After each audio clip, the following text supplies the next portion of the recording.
Hello, and welcome to the crazed ramblings of a truly obsessed stalker.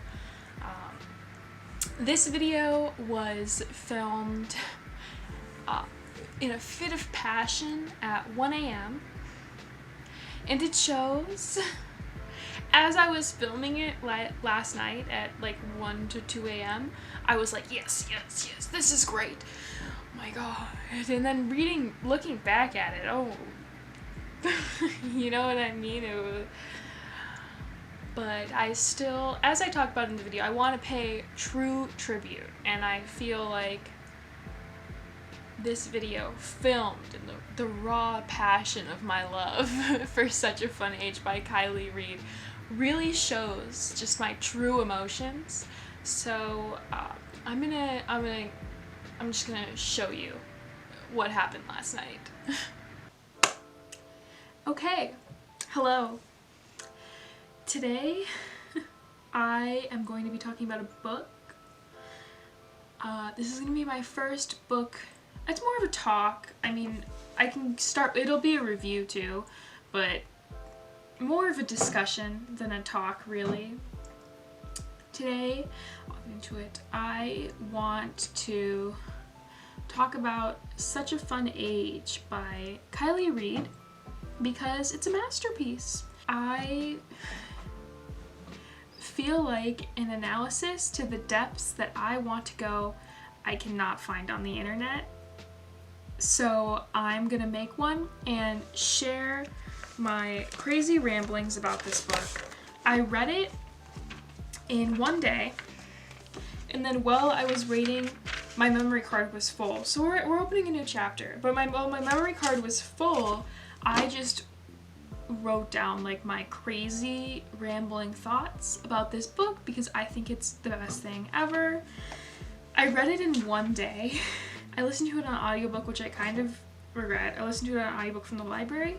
I definitely want to go, well, not go out because obviously pandemic, but I want to order this book to have like for my own, and then I can reread it in text form because I feel like I definitely would have missed a lot of stuff reading it only as I did through audiobook, because this book was, oh my god. Okay, I'm gonna be doing a mask too because my skin hates me. Ew.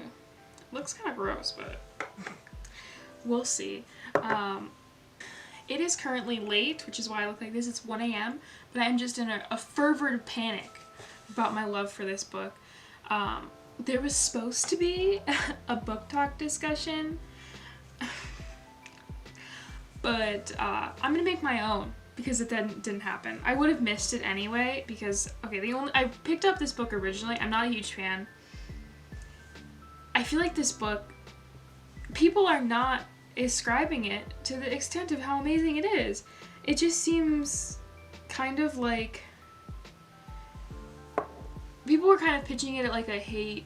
I don't know how to describe it, but it just, the way people were talking about it or not talking about it, depending on what you look at, was not doing this book justice. And I was watching Drinking by My Shelf's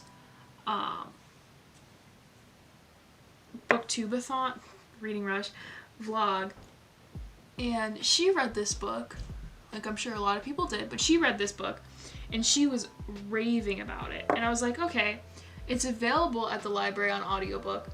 Reading rush is over, but whatever. It's not like reading it during the reading rush apparently mattered too much anyway because the live show didn't happen.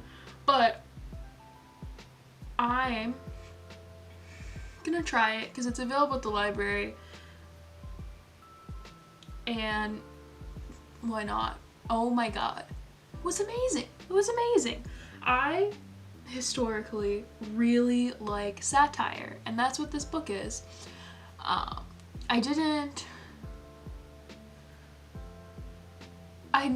don't think it really, maybe mentioned it in passing, but a lot of people were not talking about how this book is satire. And I feel like that's one of the things that makes it so good, because it's great satire. It's amazing satire. Like, Oscar Wilde writes some good satire. This is so good. It's like, oh my god. I can't sing this book. I love this book so much. Oh my god, I probably look gross.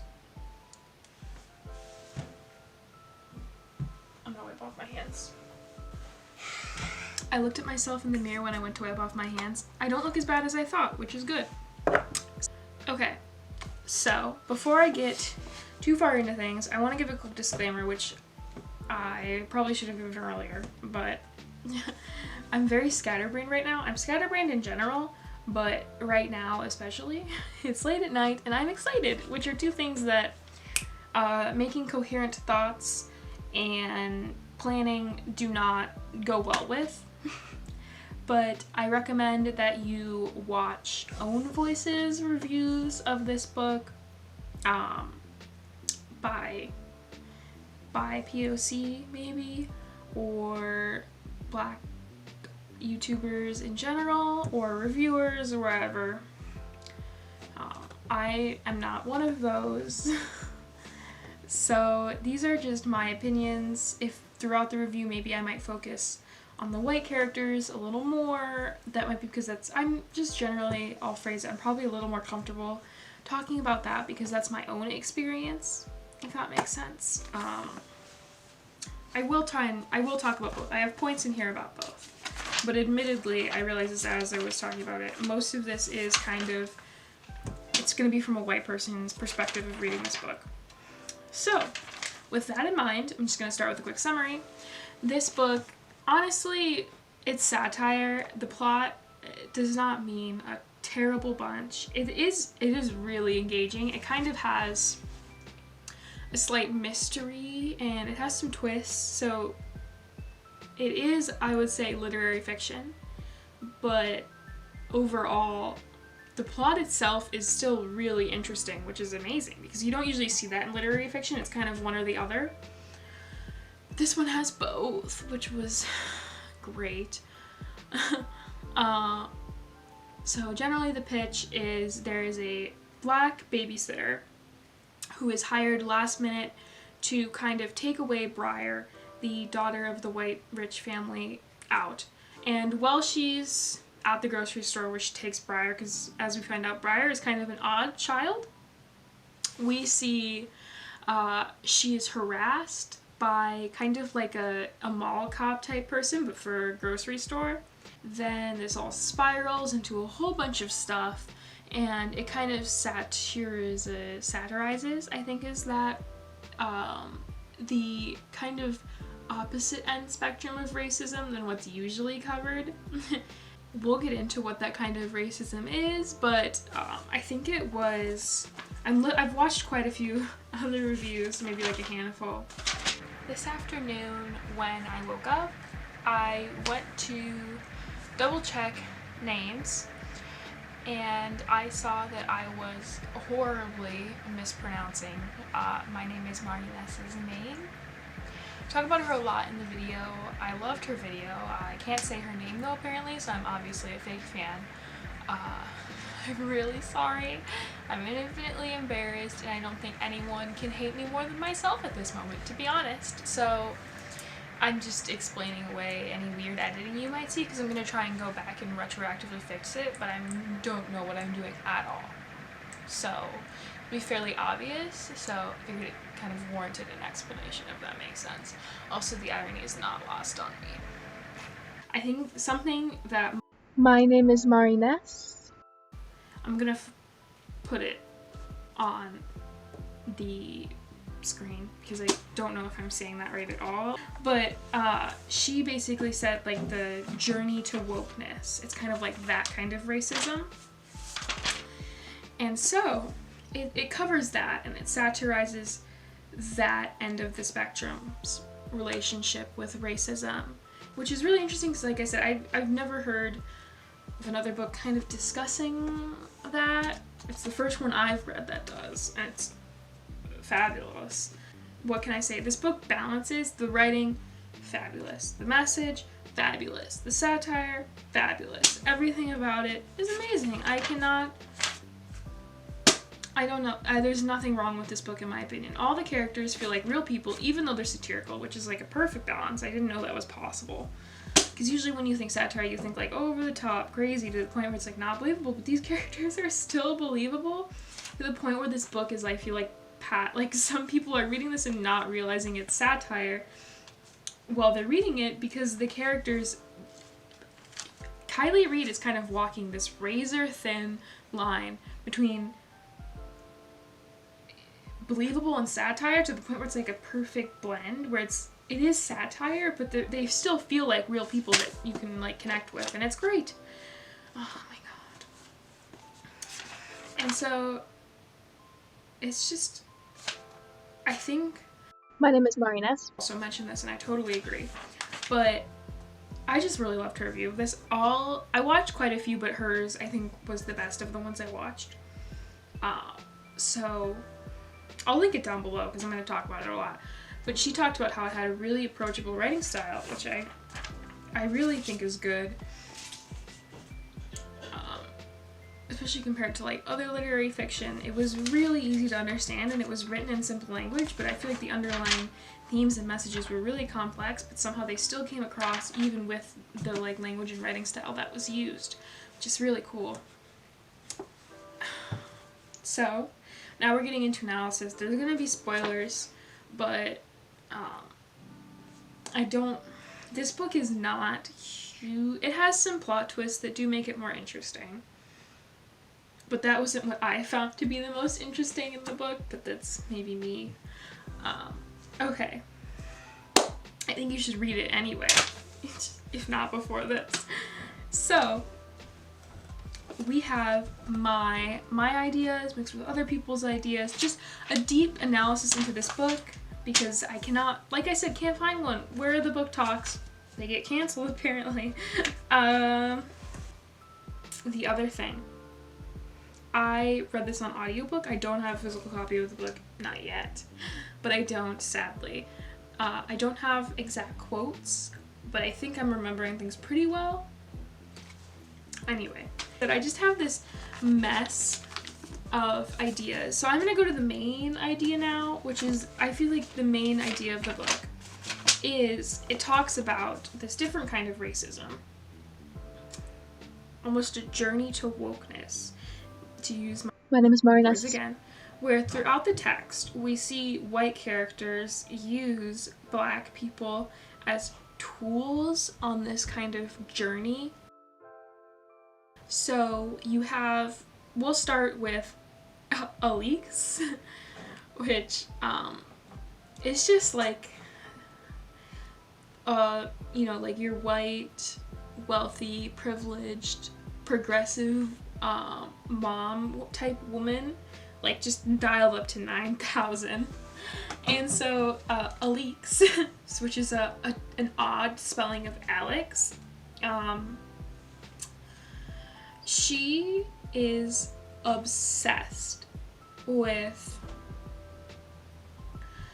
Amira, particularly after the incident in the grocery store. And oh my god. So the satire comes in when we see the lengths that Alix goes to basically be in Amira's good graces.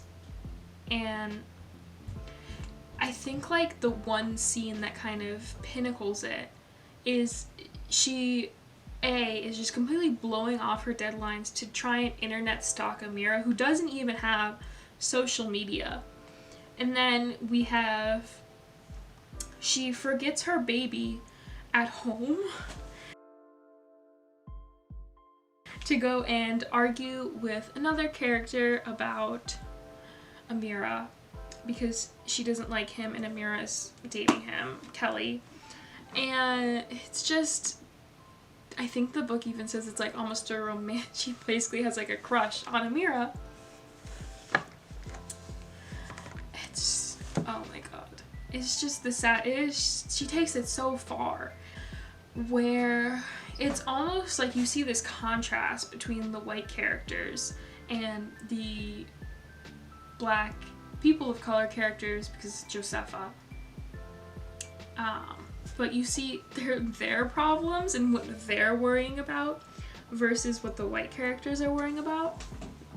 And they're like worrying about like normal things. Like Amira is like, oh, I'm worried I'm not gonna have health insurance. My friends are moving on without me. Like, I'm worried I'm behind. Like, I'm, where I'm supposed to be for my age.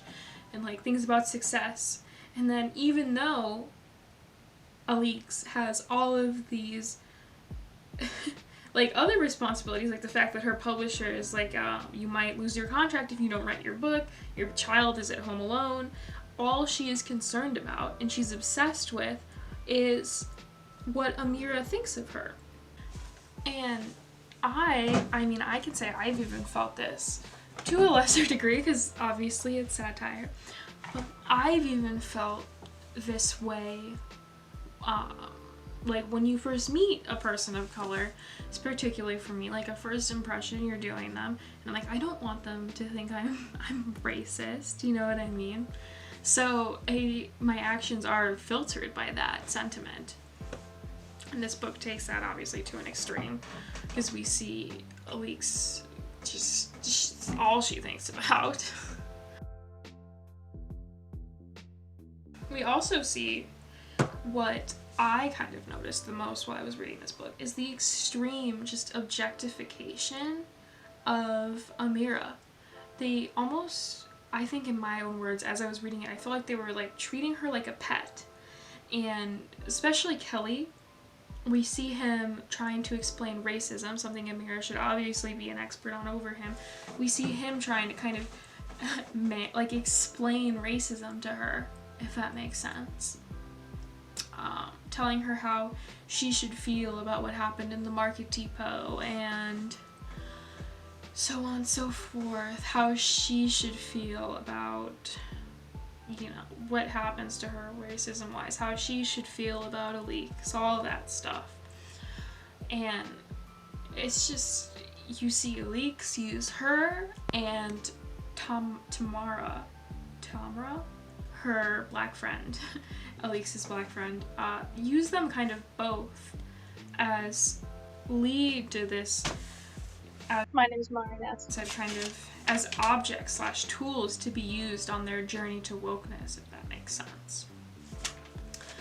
And so throughout that, we see they like to pridefully kind of wallow in their wokeness, and I touched on that, but they do. And they use Amira as tools, and they don't really see her as a person. They fetishize and love the idea of Amira and black people, but do they actually know her? No. Well, I love you. No, you don't, Topper. You love the idea of me. You love being seen with me, but you don't love me. Particularly not Alix. They don't. They touch on that a little bit in the text when Amira is storming out. And she's like, how could you do this to me? You know what I mean? Go leave the Green Party when you know I'm involved with the Democrats. And then Amira is like, I've worked for the Green Party longer than I've worked for you. And she's shocked because, she doesn't actually know Amira. She has an idea of her that suits her journey to wokeness, to keep using that word. I feel like another thing this book touches on a lot is how when you see the people who are partaking in this racism about journey to wokeness, that they are often blind to their racism, but they're very quick to point it out in others. Like you see Alix and Kiley argue in that scene in the cafe, both accusing each other of racism to Amira and to each other. And they're both so not willing to understand and hear out that they are being racist. Well, they're so quick to point it at other people. And I feel like a lot of people didn't understand this. Well, one or two people on Goodreads reviews I read, the letter scene, kind of at the end, we see Alix, we find out that this letter basically how she throughout the text says that Kelly gave the letter to the guy. When we find out that she knows that the letters she was giving him were actually slipping down into his locker, the guy who had it. So obviously she knows that Kelly wasn't lying and he didn't give him the letter, but she mentions choosing to believe, because it suits her narrative better, that he did. And I feel like that's kind of a parallel to how the white characters in the book choose the truth that suits them the best, if that makes sense.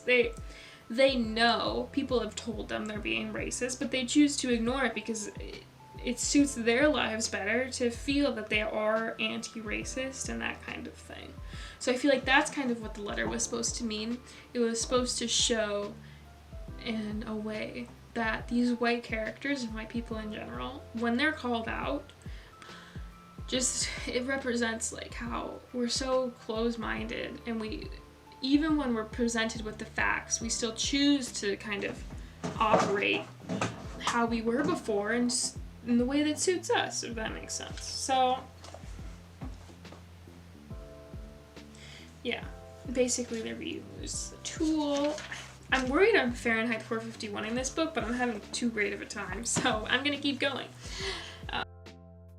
While we're at the ending, I'm gonna talk about, I was a little confused by the ending initially, but I really liked My name is Marines. interpretation of it.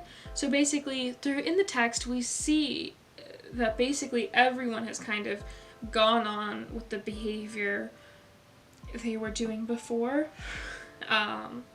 You see Kelly is dating another black woman, and you see that,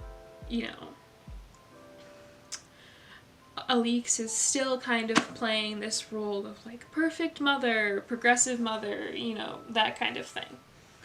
And she said that the ending kind of shows how even after racism is so publicly challenged, like at the bar with Kelly and on the news with Alix, people in privilege continue to live in privilege, and their life remains mostly unchanged, like 99% of the time.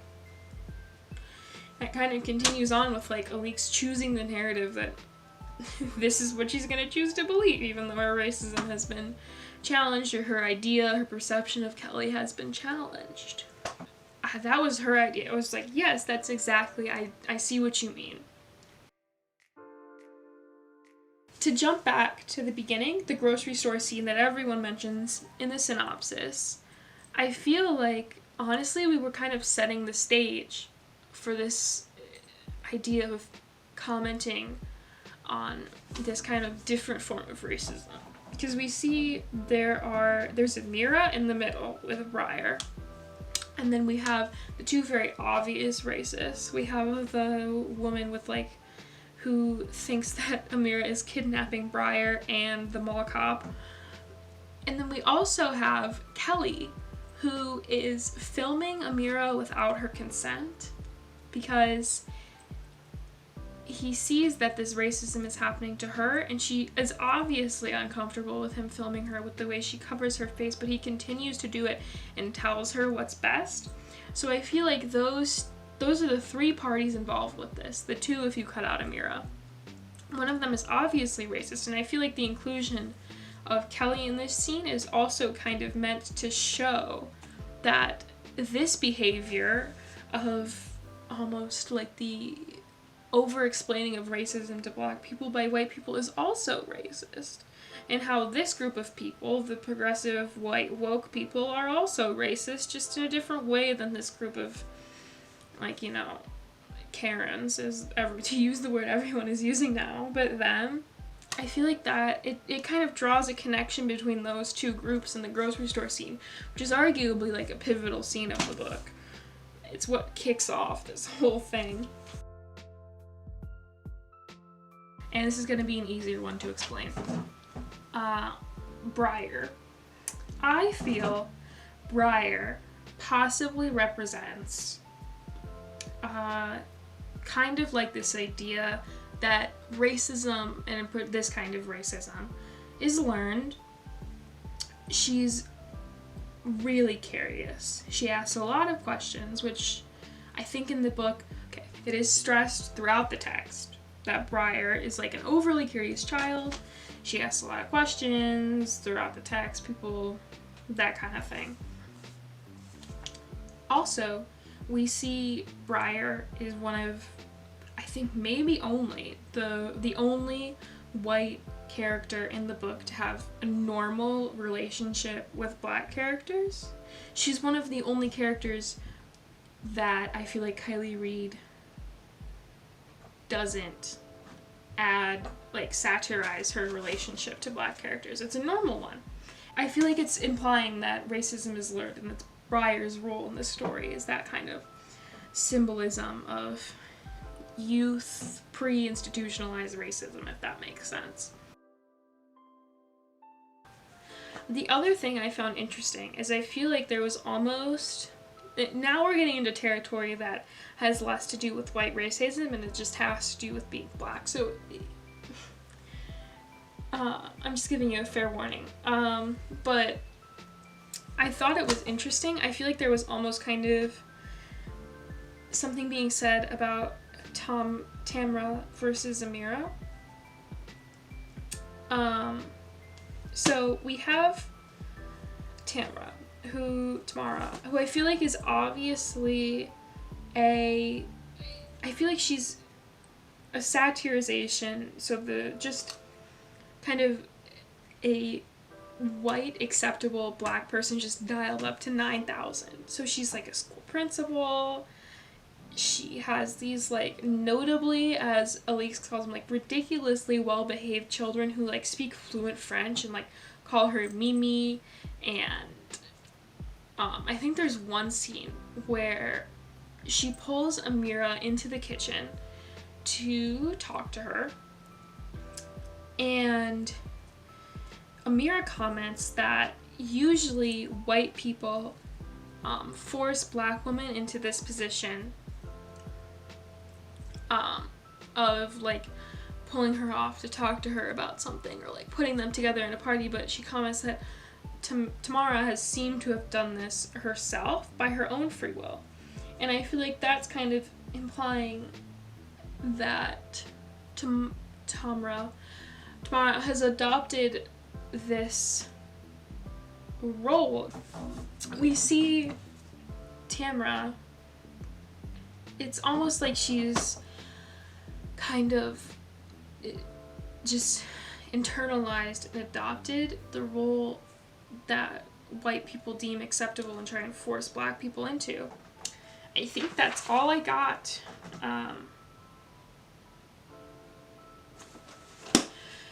If you have anything you want to say, please leave it in the comments. I really want to hear what other people think of this book. That's why I made this video. I want to hear what other people have, like, think, you know what I mean? Almost like a book club. Like, I want to discuss it with people, but I don't know who. When I go back to college, I'm thinking of starting a book club. I really want to see if I can convince people to read this book with me. I think it would be great. Oh my god. It brings up so many unique ideas, and I just love satire so much. And I just love this book so much.